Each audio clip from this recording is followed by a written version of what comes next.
Hi guys, and welcome to another episode of Gaming is Not Crime. This is Don Jap once again with you, and today we are going to be looking at the new set of Aerther Revolt. And today we're going to be looking at the blue set specifically. We're going to be covering all the blue cards that has been released in this set. I'm going to be using the mythicspoiler.com website, where basically all of the spoilers have been revealed now. In fact, this weekend that just passed us, in fact, we have seen the pre-release. If you haven't, look it up. It's something definitely you want to get into, and it's a cool thing to prepare you for what is to come if you're going to your nearby store pre-release. And we're going to be starting off with mechanized production, where basically this is a blue, uh, 4 mana, where two specifically are blue, and it's an enchantment aura, and you enchant a specific artifact you control, and at the beginning of your upkeep, you create a copy of the enchanted artifact that you've just enchanted.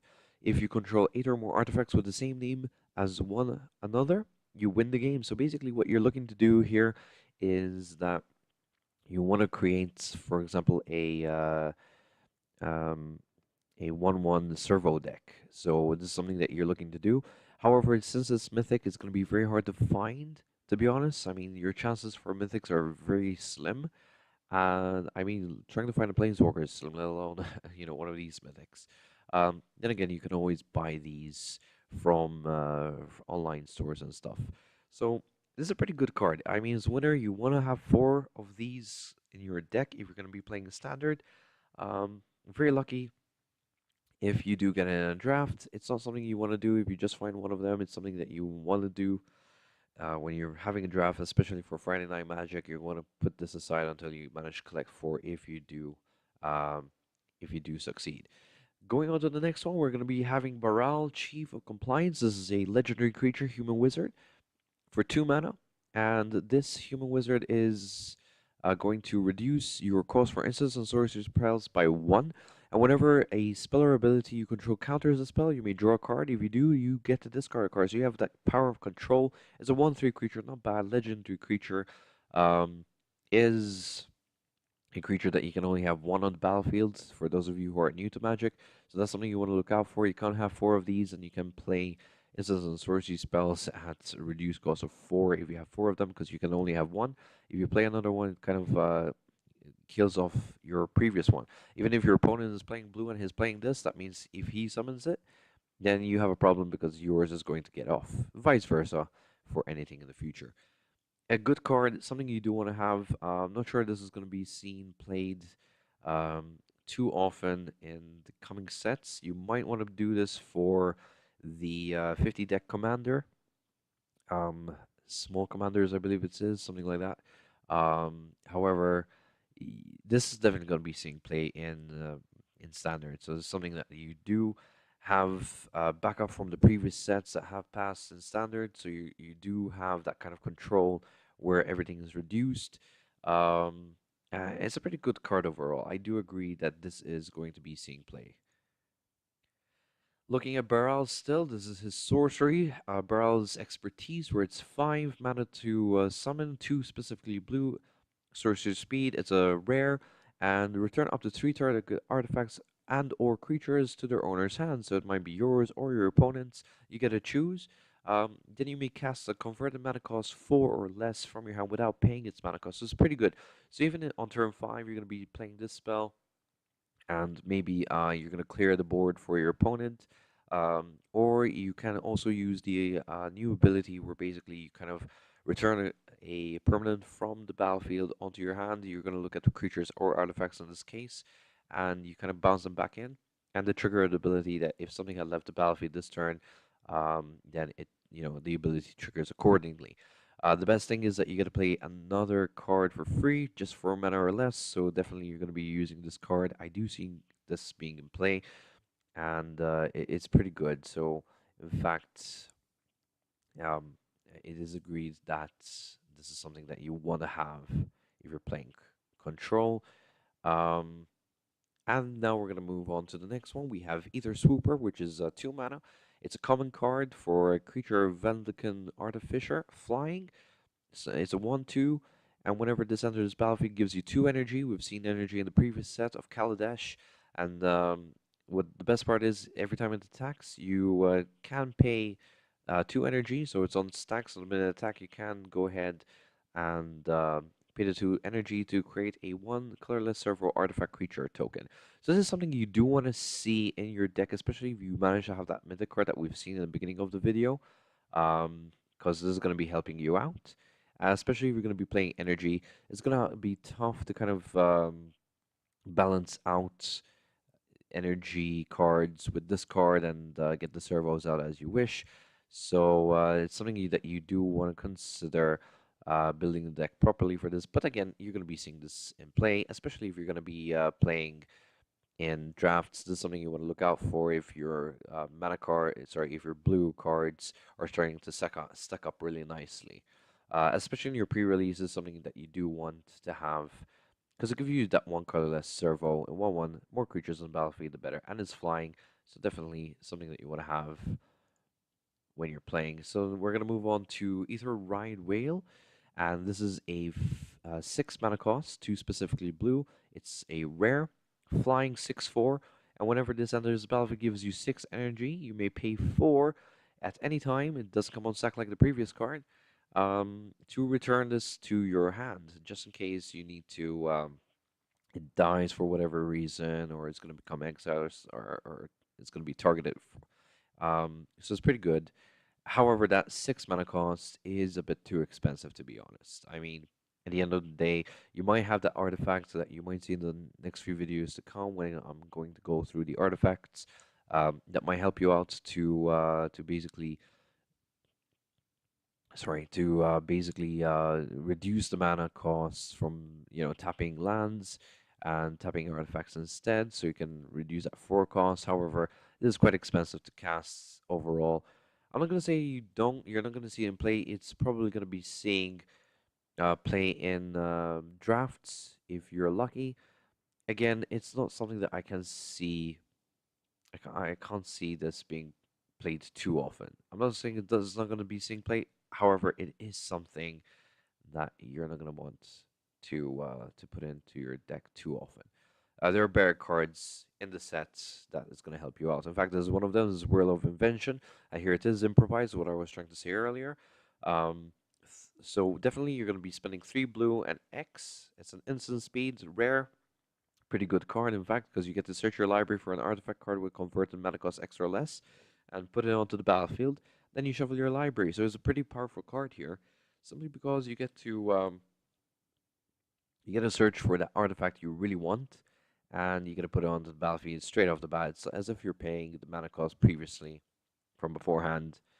Especially if you're going to be playing 2 colors, this is something that you do want to have in your deck. It's a pretty powerful card, especially improvise. I really love um, this new mechanic simply because it kind of gives you that alternative cost instead of tapping lands, because lands is very important. I think blue and green are going to be pretty strong when it comes to this. I'm not sure if improvise comes into other cards excluding blue. So something I'm going to be looking forward to when reviewing the other colors. Again, this is going to be definitely seeing play, so it's something you want to look out for. I know it's a rare, but you're definitely going to want a 4 in your set. Quite easy if you attend enough drafts and buy enough boosters. You're definitely going to have this, no problem. Going on to the next card over here, we have Quicksmith Spine. This is not my favorite rare, to be honest. I've already gone through the blue sets just to have a quick look at them. And for 4 mana, Human Artificer, 2/3, and whenever it enters the battlefield, you target 1 artifact that gains the tap, draw a card for as long as you control it. So it's going to give you that card advantage granted on a specific artifact. If that artifact happens to get destroyed, dies, or whatever, you're going to have a problem because then you don't have the draw ability, because the only way you can get that back is by bouncing this back into your hand and putting it back down and targeting a new artifact on your side. Um, Again, it's really not one of my favorite rares. Don't see it coming into play as often. It's good for drafts, definitely good for drafts. I'm not going to dismiss that at all. However, again, if you're going to be building a certain deck competitively, I don't see this coming into play. Then again, I might be wrong. It depends what type of player you are. Um, So yeah, that's pretty much it that I can say. And now this is my favorite card of the blue set, to be honest with you guys. This is Disallow. So for 3 mana, 2 specifically blue, instant speed is a counter spell. Counter, yeah, it's a counter spell. You get to counter target spell, activate ability, or triggered ability, which is definitely something you want to do. It's a rare card that you do want to have in your set, especially if you're playing control.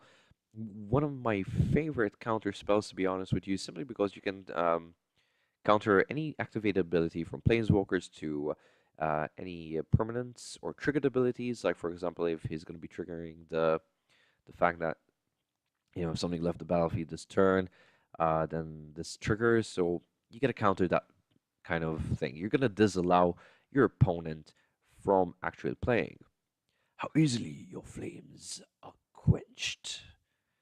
And again, this is Baral speaking, Chief of Compliance. That's the legendary creature we saw earlier in this video. I really love the flavor text that they use. Very relevant. A lot of people don't even look at this most of the time. So it's pretty cool. It gives you flavor. Looking at Windkin Raiders. So this is for 6 mana. It's an uncommon creature human artificer, and it has improvise. Again, improvise, just like to remind you, is when you're tapping artifacts to reduce the colorless cost. So the 4 can be reduced by just tapping your artifacts. It's a 4/3 flyer, something that you do want to look into having into your deck, especially if you're playing artifacts, which is a big deal in this set. Both in Kaladesh and Aerther Revolt, artifacts are a big deal, and this is definitely going to be seeing play, especially with all the cool artifacts that have come out this set. So it's something you want to look out for, guys. Shielded Ether Teef. So this is a another creature. It's a 0/4 for 2 mana, and it's a rogue type. It's got flash, so it's pretty good. Gives you that 1 energy whenever it blocks. So specifically when it blocks a creature, so this is a heavy blocker here. 0/4 is pretty good, especially for 2 mana. It's an uncommon, and you have the draw ability if you tap and you pay 3 energy. So you see this going very well with Kaladesh sets, especially with the energy involved there, and you're gonna have that advantage there. In fact, down here from the previous set, we have this guy who gives you 3 energy, and you tap and pay 1 to scry 1. So I can see these two doing a pretty good combination. One's a common over here from the previous set. This is uncommon. Draw abilities, getting that card that you want is pretty good. So again, this is a pretty good card. Salvage Scholar. Now, I'm no fan of crabs, guys. I'm no fan, no fan of crabs. This is a 5 mana with 1 specifically blue, and whenever this attacks, return an artifact you control to its owner's hand. So this is something that you must do the minute you attack. I'm not sure if you're going to be able to attack without having any artifacts, so that is something that we need to look into the rules. Perhaps even ask a judge about it. I'm no expert over here. Been playing Magic for about 7 to 8 years now, and I'm still asking judges to verify some of the new text that comes out from time to time. Again, this is something that I would not personally see myself playing simply because you have to constantly return the artifact back into your hand. Simply just get a 4/4 in there. I would have really seen this play as a common more than an uncommon. The rarity value here, I don't see it coming through. In the set in general, I quite wish they would have rethought its rarity when it comes to issuing them. But then again, I guess they had to balance somewhere along the line. Illusionist stratagem, stratagem. I'm really bad with names. Sorry, guys. This is a 4 instant, 1 specifically blue. Exile up to 2 target creatures you control, then return those cards to the battlefield under their owner's control. Then you get to draw a card. So this is pretty good, especially if you're going to be playing with the white set. The whole return targets permanent, and it's pretty good because this not only does it exile it, so it's going to be removing it from the battlefield. It's going to be returning those things back to the battlefield under your control. Um, it's pretty good. Again, these type of cards, what you really want to look into is getting your opponent, and there's a reason why it's an instant. It's giving you the draw power, so I can see where the uncommon rarity comes in. The 4 mana cost is going to be something that it is worth the cost, to be honest. However, it's going to give you that summoning sickness ability from your opponent's side. So it's not something you want to see on your side most of the times. If you're playing control, it's something that you're going to be seeing on your opponent's side. You want to play this during your opponent's turn, definitely. Moving to Efficient Construction, this is a enchantment for 4 mana, 1 specifically blue. Whenever you cast an artifact spell, you put down a 1/1 colorless Topter artifact with flying. So Topters are coming back, guys. I'm really happy to see this. And again, you can play this instead of the servo deck, kind of servo technique, and use the first mythic enchantment where you copy a mythic every upkeep. So this is something you do want to consider if you're having that kind of token deck going on there. Over here we have Skyship Plunderer. It's a 2 mana flying 2/1. One specifically blue always, and then whenever this creature deals combat damage to a player for each kind of counter on target permanent or player, give that permanent or player another counter of that kind. So I definitely see this coming out very strong with the green-blue, especially with green coming in with +1/+1 counters. You'll be seeing that in a future video, hopefully. And also, you're going to be seeing this also in other formats, simply because, especially if you're playing an Infect deck, this is something that you're going to be wanting to do back in Modern and Legacy and such. So this is something you definitely want to have in your sets for collector's purposes and also for competitive playing. This is a very good card. I would have seen this as a uncommon. Very true, very true. And it's a flyer, so you're definitely looking into that. The important thing is the only time that triggered ability happens is only when you deal damage to a player. So you with a flyer, you're not gonna have that kind of problem. So it's pretty good overall.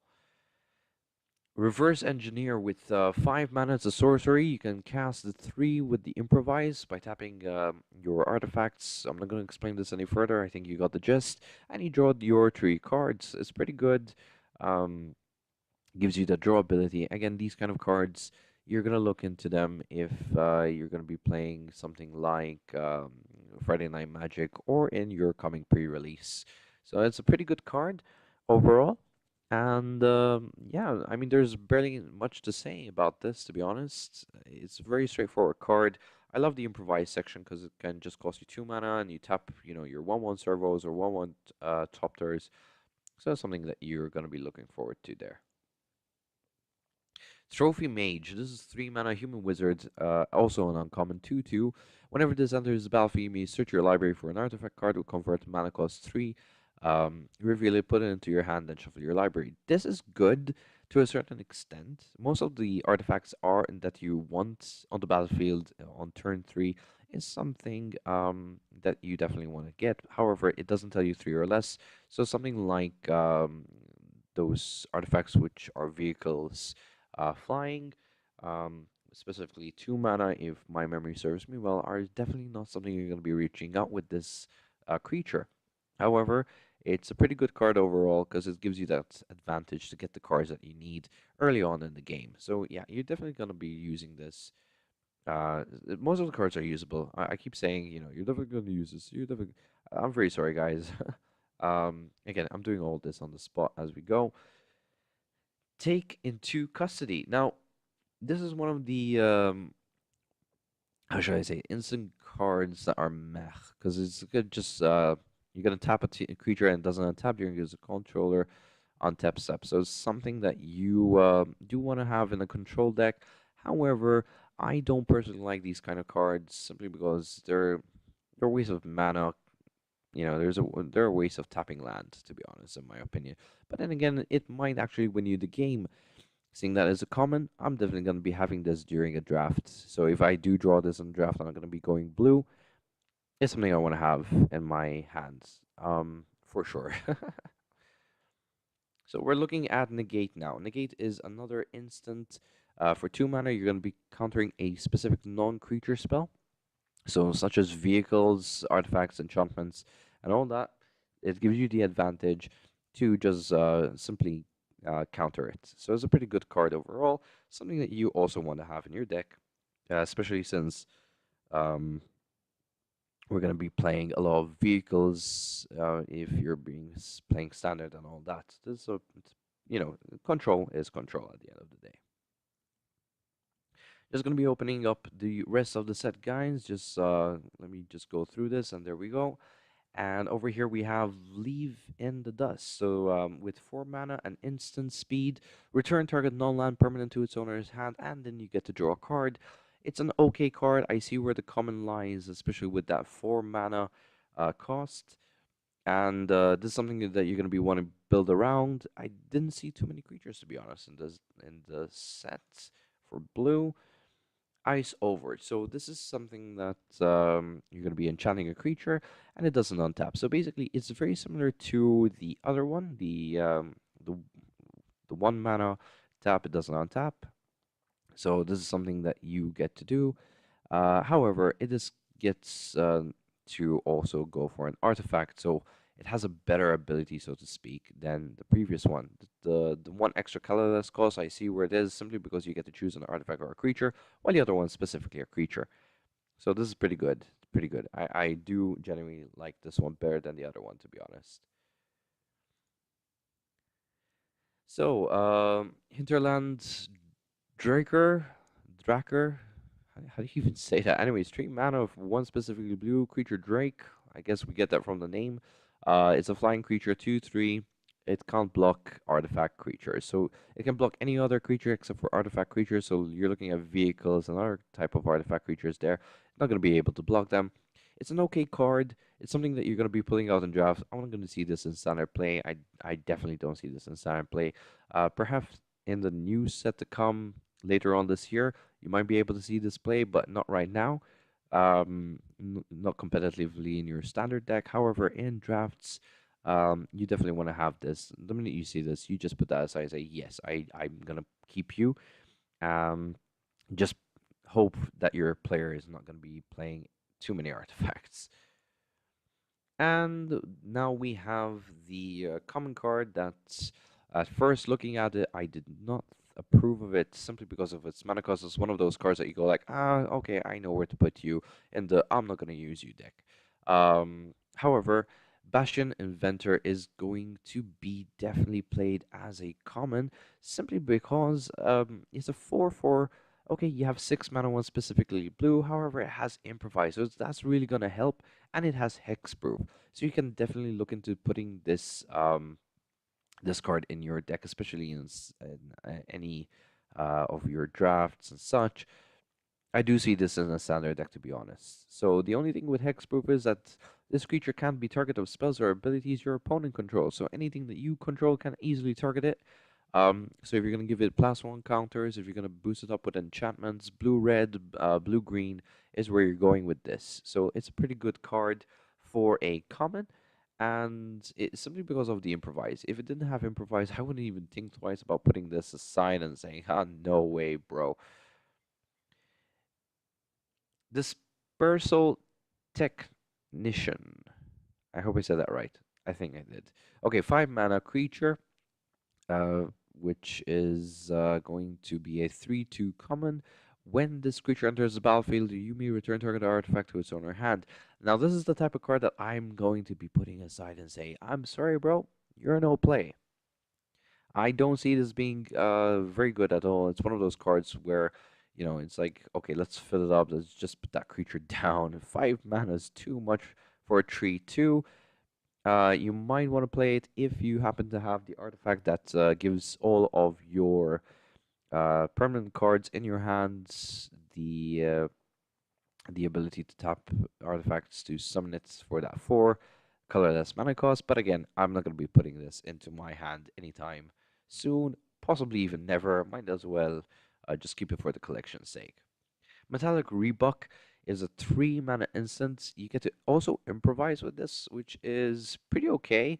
I mean, you get to you get to counter target spell unless it's opponent, you know, its controller pays 3 mana. We've seen these throughout the whole sets, all the way from Zendikar till now. So definitely we're going to be seeing more of these. So we've seen 3 counter spells. It seems like Wizards of the Coast has done a good job to get blue back on its track with control. especially since cons and that specific block, they did not even have that beauty of control anymore. As much as I'm not much of a blue player, I personally don't like to play blue myself, uh, let alone facing a blue opponent. It's very tedious. However, I do miss, to be honest, being, in someone else's, you know, a blue player is a blue player. They get to control you as they wish and how they like. So, a lot of complaints actually happen towards Wizards Ghost about this.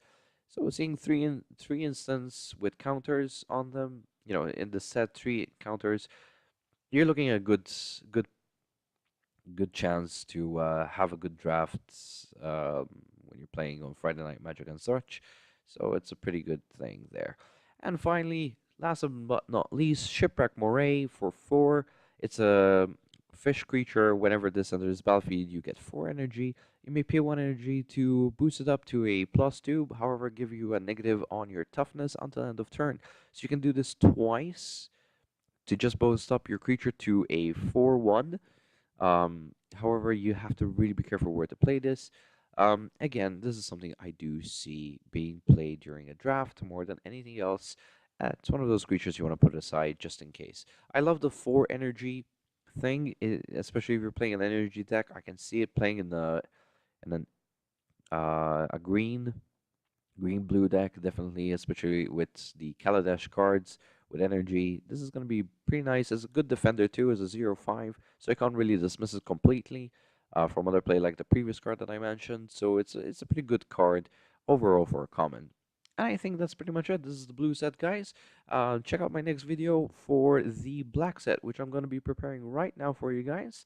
And once again, thanks for watching. Don't forget to subscribe, like, and go onto my Facebook page. Gaming is not a crime. I know this is not what we usually do on my channel, where basically you see me play a video game on my PC. However, I'm a big fan of Magic, and I have put up enough Magic duels videos to kind of give that out. It's like, hey, listen, I'm a big Magic fan. Anyways, I'm not going to keep you any further. I'm just going to disconnect this video right now. Thanks so much for watching, and all the best.